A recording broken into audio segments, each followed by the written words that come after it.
Bien, muy buenas noches y sean bienvenidos todos. Vamos a dar inicio por parte del Centro de Estudios Sociojurídicos e Investigación Metodológica a el presente curso y presentación del libro titulado Ley Orgánica del Ministerio Público. Para ello tenemos el grato placer de dar la bienvenida y presentar al disertante del mismo, al magíster Moisés Cardona Sánchez, quien es autor del referido libro. En este curso vamos a dar la presentación, viene de la mano de, como ya habíamos indicado, el Centro de Estudios Sociojurídicos e Investigación Metodológica, CESGIM, asimismo de la consultora académica jurídica Montaño Lira Abogados, la librería jurídica Magna Librorum y por último el Círculo de Abogados Bolivia. Sin nada más, doctor, tiene la palabra.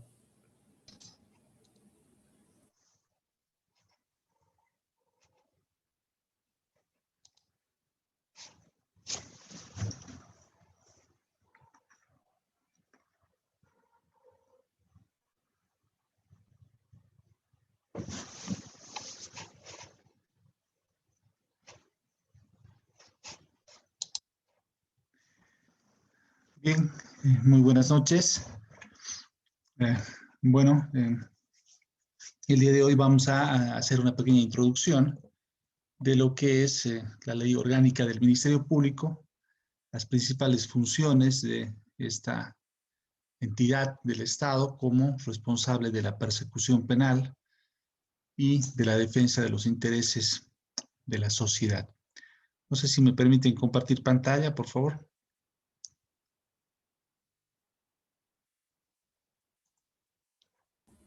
Sí, doctor, está habilitado.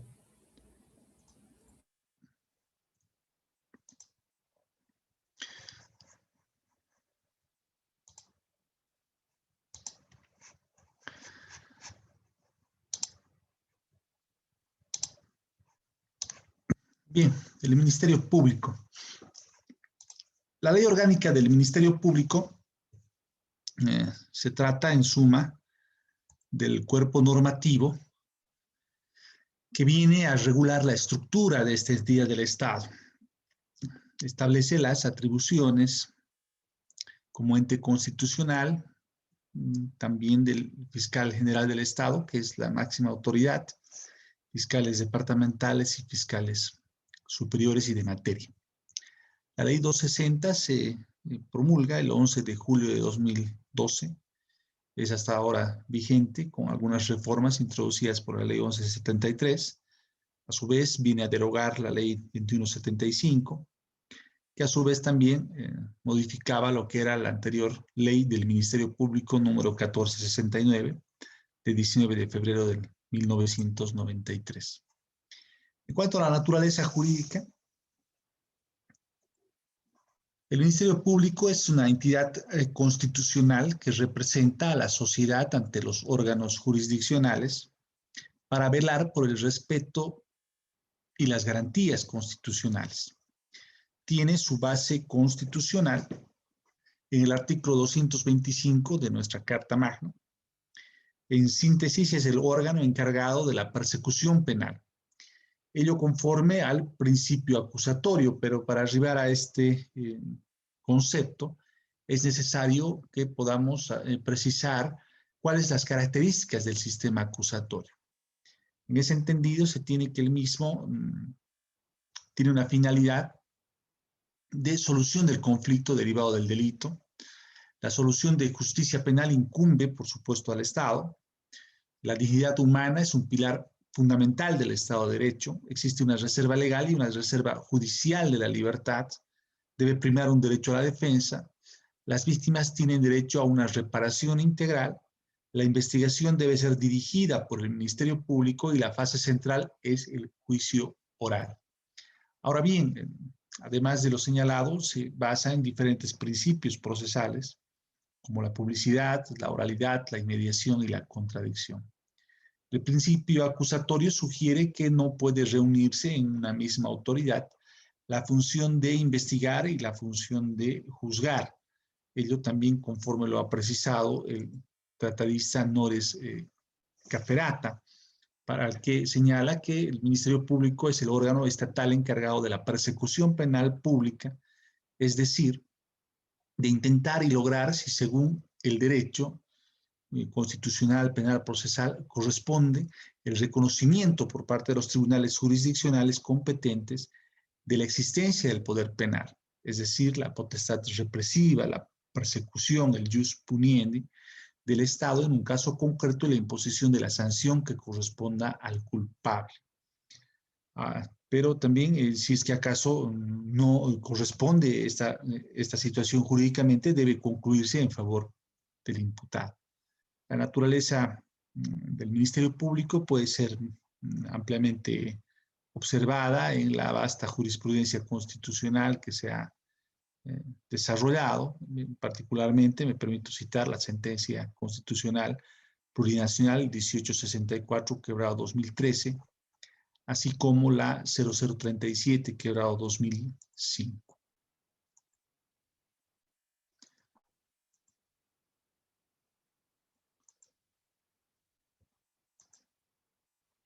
La finalidad del Ministerio Público. Son dos las finalidades establecidas ya por la propia Carta Magna. La primera, defender la legalidad. Es el órgano creado constitucionalmente y estructurado para la defensa y mantenimiento de la legalidad. Supervigila el cumplimiento cabal de la Constitución y la ley, tanto de las partes como del propio órgano jurisdiccional. Ello a partir también de hacer los requerimientos conducentes a este control de legalidad. Las solicitudes que hace el Ministerio Público deben partir de la Constitución y englobarse en lo que establecen las normas vigentes. Así también defiende los intereses de la sociedad. Ello significa que abarca un espectro mayor que la defensa de un interés público atingente únicamente al Estado. Recordemos que con la reforma constitucional ya la defensa de los intereses del Estado pasa a otra entidad pública como lo es la Procuraduría. Esta defensa de la sociedad como ente ficticio compuesto por todos y todas los ciudadanos viene a ser también un objeto de defensa por parte del Ministerio Público. Ahora bien, en cuanto a la defensa de la sociedad, corresponde citar también al tratadista Cafferata, quien se pregunta si es que acaso la defensa de la sociedad es algo que por ser de todos los ciudadanos deja de ser de cada uno, o es algo que por ser valioso para cada uno se convierte en un interés de todos. Asumimos el segundo concepto, toda vez que el Ministerio Público defiende un interés general de la sociedad autónomamente porque es el de cada uno de sus integrantes. Nunca puede dejar de lado un perfil funcional del agente público al servicio del ciudadano que vea afectado su derecho. Esta posición consideramos, reitero, la más adecuada, pues la defensa de los intereses de toda la sociedad abarca un espectro mayor que la defensa de un interés público atingente únicamente al Estado. El rol del Ministerio Público en la defensa de la sociedad como ente ficticio compuesta por todos los ciudadanos es de incumbencia de todos. ¿A qué voy con esta idea? Que por supuesto atinge a todos los miembros la inexistencia del delito. El delito, si bien tiene una víctima específica en un determinado momento, afecta colateralmente a toda la sociedad en su conjunto. Es de interés de todos que no se produzcan robos, que no se produzcan muertes. Por consiguiente, es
A ver, tengo algunos problemas. No sé si me escuchan ahora. Sí, doctor, se logra escuchar. Ya.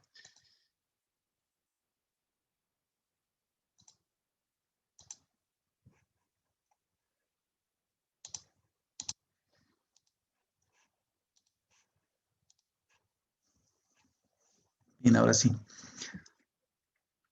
Decíamos,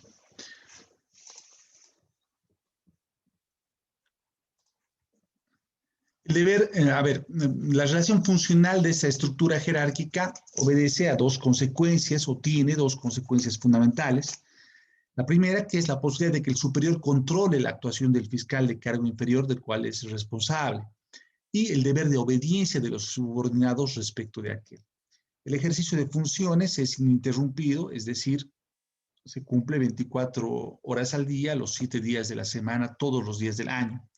Ello está diseñado a partir del servicio que ofrece esta entidad. Como ente persecutora debe en todo momento estar supervigilando la eventual noticia criminal para iniciar las acciones conducentes a la investigación, aprehensión y procesamiento de quien fuese responsable de este hecho delictivo. Para ello se establece un rol de turnos que se acomoda a la realidad de cada distrito. Esto está establecido en el artículo 23 del reglamento interno. Así también la función ininterrumpida puede ser eh, estudiada en la sentencia constitucional 1040 quebrado 2004-ED. En cuanto a los principios del Ministerio Público, partimos por el de legalidad, que se identifica como el de obligatoriedad o de oficiosidad en el ejercicio de la acción penal. Para Oreguardia, un tratadista peruano, señala que toda conducta delictiva debe ser objeto de investigación, persecución y sanción. La acción penal pública, que es la ejercida por el Ministerio Público, no puede suspenderse, interrumpirse ni hacerse cesar si no es por las causales establecidas en la propia ley, ello conforme al artículo 16 y 21 del procedimiento penal. El Ministerio Público es el titular de la acción penal. En cuanto a las formas que llega al Ministerio Público la noticia criminal, tenemos a la denuncia, la querella de oficio y la intervención policial preventiva. Una vez conocida esta noticia, el Ministerio Público, si se trata de un delito de acción penal pública, conforme lo habíamos señalado, debe activar todos los mecanismos procesales conducentes a la investigación y el ejercicio de la persecución penal. El principio de legalidad consiste también en actuar en sujeción a la Constitución, a los tratados y convenios internacionales, las leyes, el bloque de constitucionalidad, es decir, toda la normativa vigente que es de carácter obligatorio. El principio de oportunidad, bien, es la contracara del principio de legalidad. Para Jimeno Sendra, el principio de oportunidad es la facultad que al titular de la acción penal asiste para disponer, bajo determinadas condiciones, de su ejercicio con independencia de que se haya acreditado la existencia de un hecho punible contra un autor determinado. Es decir, si bien la ley empuja a la persecución penal a partir de la consolidación del Ministerio Público como titular de aquella, por otro lado, se debe asumir que el sistema penal ya es selectivo en cuanto a la criminalización primaria, es decir, los delitos previstos por el legislador, y la criminalización secundaria, que tiene como principal protagonista a los miembros de la policía, es decir, ellos son quienes en definitiva pasan al Ministerio Público los casos que consideran relevantes a objeto de poder iniciarse la acción penal. Es, bueno, básicamente imposible la gestión de todas estas causas. Por consiguiente, este principio de oportunidad viene también a descongestionar el sistema a través de la aplicación de las salidas alternativas. Actualmente nos encontramos en el Ministerio Público en un modelo de gestión fiscal por resultados, por cuanto se priorizan las causas. Debe darse prioridad a aquellas que tengan una afectación mayor del bien jurídico protegido. Consiguientemente, el principio de oportunidad debe estar siempre latente en la mente del fiscal a objeto de poder resolver de manera pronta la aplicación de cualquier salida alternativa, ello también con la finalidad de poder ocupar con mayor calidad el tiempo en las causas más relevantes. Otro de los principios es el principio de objetividad, por el cual el Ministerio Público debe tomar en cuenta no solamente aquellas circunstancias, aquellos elementos de convicción que vayan a demostrar la responsabilidad penal del imputado, sino también aquellas que puedan servir para reducirla o eximirla.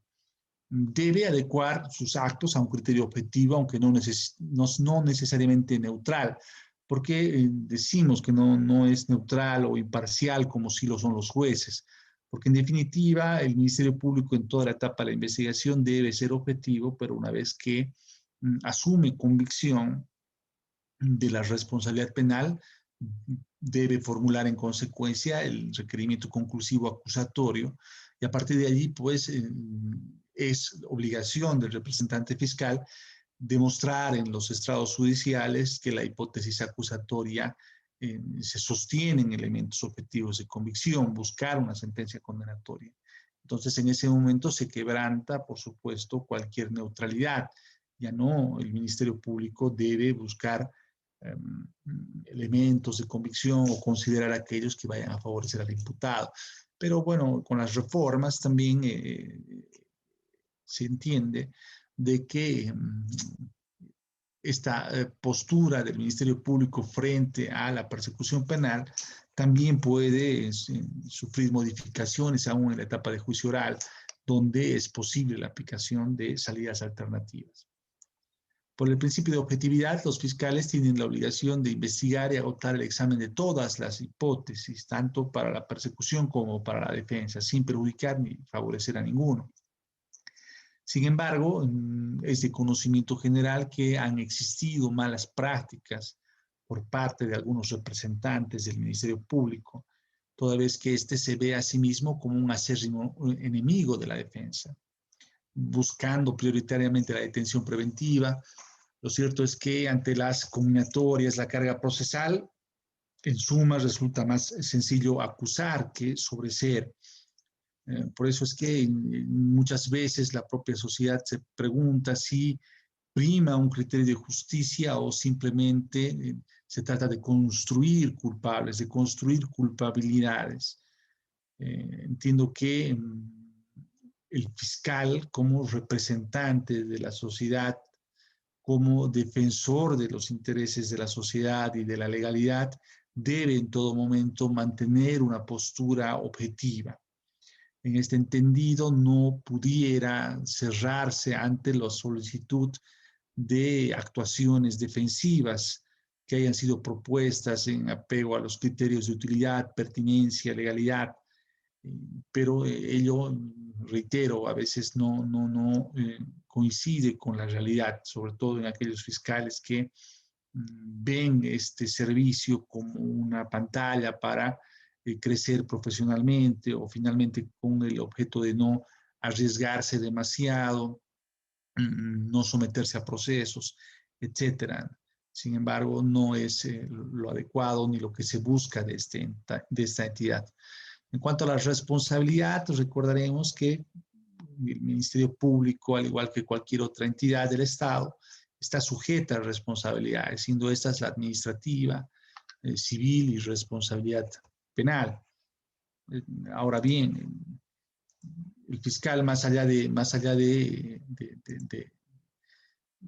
cualquier actuación que deba realizar, siempre debe tener presente que lo que haga puede tener una consecuencia. El artículo 15 del Reglamento Interno de Control del Personal señala que las y los servidores públicos, servidores del Ministerio Público, son responsables de los resultados emergentes del desempeño de sus funciones, deberes y atribuciones. Su incumplimiento genera responsabilidad, de ahí lo que se señalaba, administrativa, civil y penal. En cuanto a la autonomía, se refiere a una actuación sin injerencias de los otros órganos del poder público, debiendo sujetarse únicamente a la Constitución y las leyes. Debe tener en todo momento una independencia de criterio. Con ello también hace referencia la propia Constitución cuando señala que se trata de un órgano extrapoder. En cuanto al principio de autonomía, la sentencia constitucional 559, quebrado 2014, también nos va a permitir ilustrar de mejor manera este concepto. Lo cierto es que, bueno, también siendo autocríticos, tenemos que reconocer que tal autonomía está siendo bien cuestionada a la fecha y existen diferentes situaciones que son de conocimiento general que ponen pues en duda esta libertad de criterio, esta actuación ajena a influencias externas e incluso internas en la propia institución. El principio de unidad de jerarquía, quizás uno de los más destacados en cuanto al funcionamiento del Ministerio Público, señala que el Ministerio Público es único e indivisible en todo el territorio del Estado plurinacional, ejerce sus funciones a través de las y los fiscales que los representan íntegramente, con unidad de actuación. De acuerdo con Caroca, este principio es el que permite organizar el trabajo en la institución.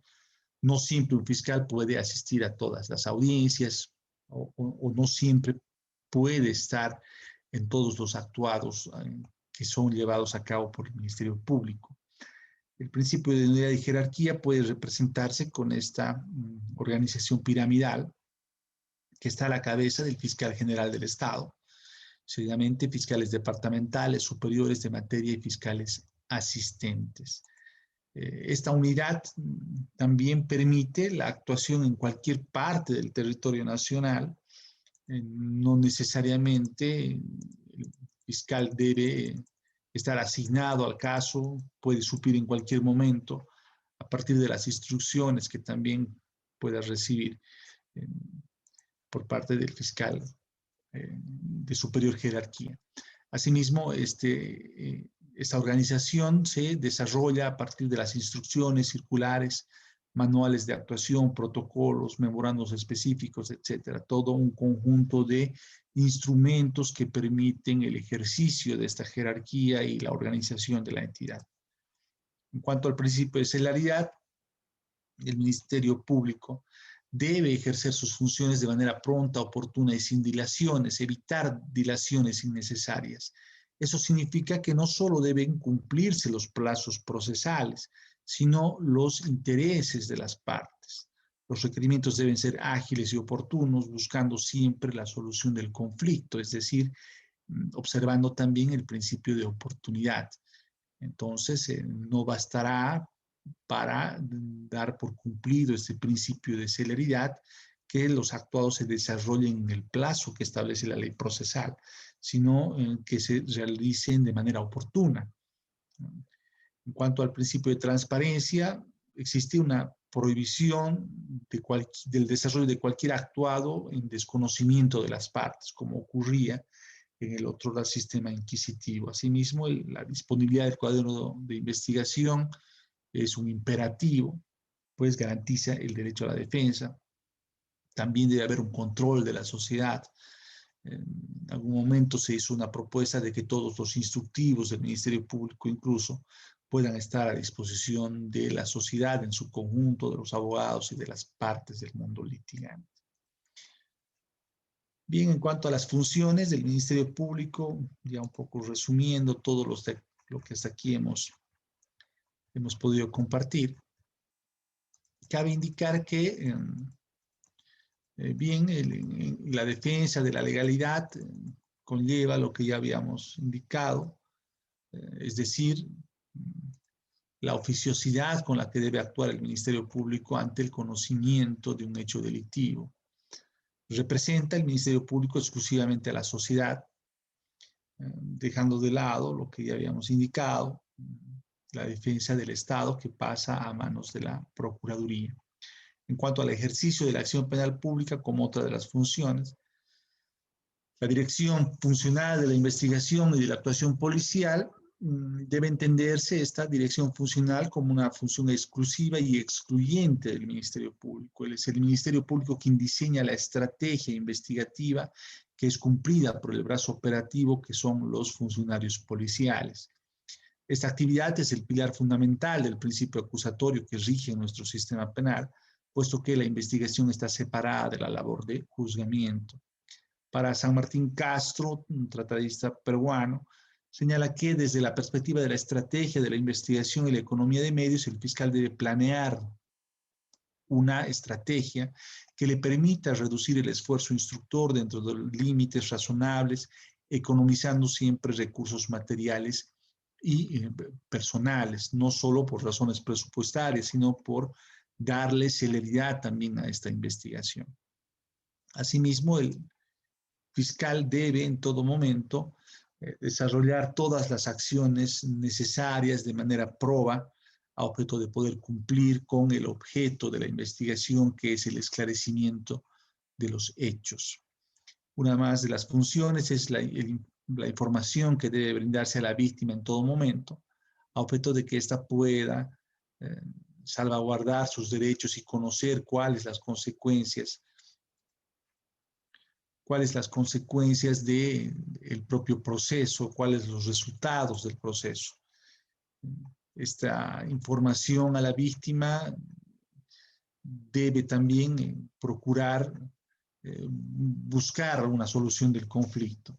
Actualmente tenemos entidades encargadas que, pues, en definitiva, salvaguardan los derechos de quien ha sufrido un detrimento en sus bienes jurídicos. Creo que habíamos pasado el tema de la promoción de las acciones de defensa. Bueno, el Ministerio Público está facultado, en suma, de promover también las acciones de defensa,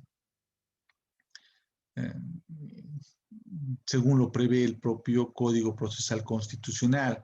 Está legitimado, en definitiva, para la promoción de la acción de amparo, la acción de cumplimiento, la acción popular y la acción de inconstitucionalidad concreta.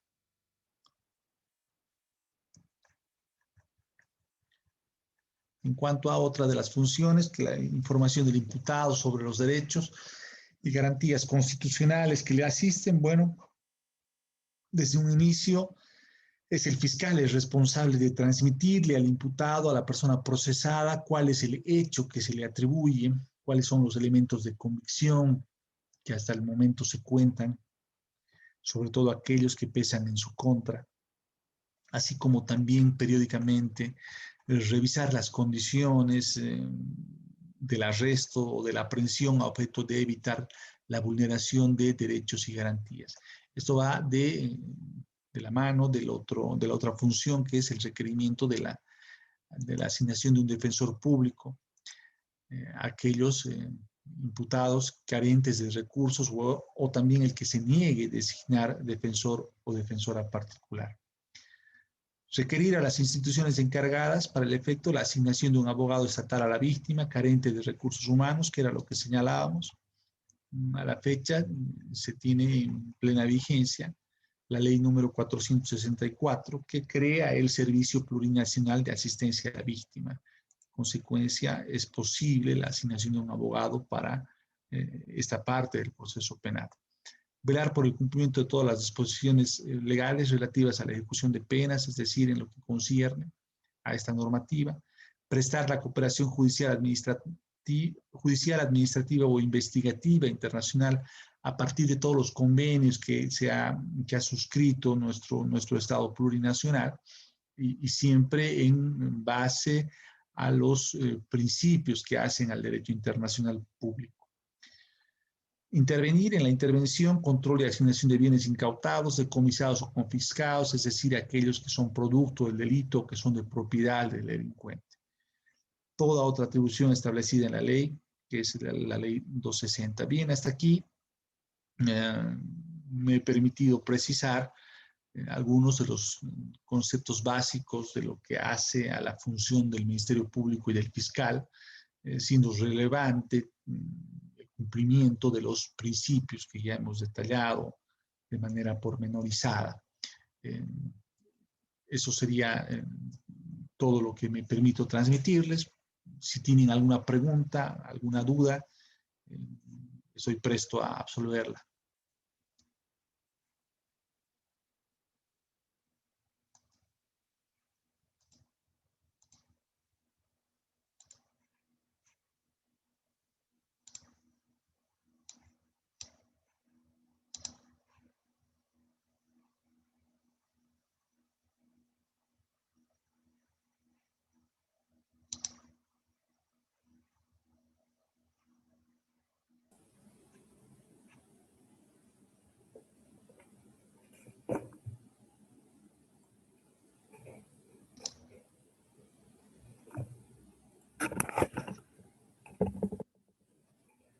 Bien, doctor, parece ser que todo ha quedado bastante claro, que no hay ninguna duda que resolver. Y pues por ello es que le damos las gracias por la participación de su persona y asimismo la intervención y todos los puntos aclarados que ha llegado a tocar justamente en su intervención. Sin nada más que decir, doctor, muchísimas gracias nuevamente y muy agradecidos por su intervención y su participación. No, el agradecido soy yo, siempre presto a servirles. Muchas gracias, doctor. Con respecto a los participantes, informarles que el tema de los certificados van a ser entregados a partir del día martes y asimismo los correspondientes envíos a los departamentos que nos han señalado, de igual forma van a ser enviados a partir del día martes. Es en ese sentido que si tienen alguna consulta o alguna duda en cuanto a la procedencia de los mismos, pueden comunicarse con los números que se han señalado para informaciones. Eso sería todo con respecto a los certificados. De igual forma, con el tema de los libros, a los que participantes que aún no se les ha enviado los respectivos libros, de igual forma, juntamente con los certificados, van a ser enviados a partir del día martes. Sin nada más que decir, muchísimas gracias por su preferencia y que tengan todos muy buenas noches. Muchísimas gracias, doctor.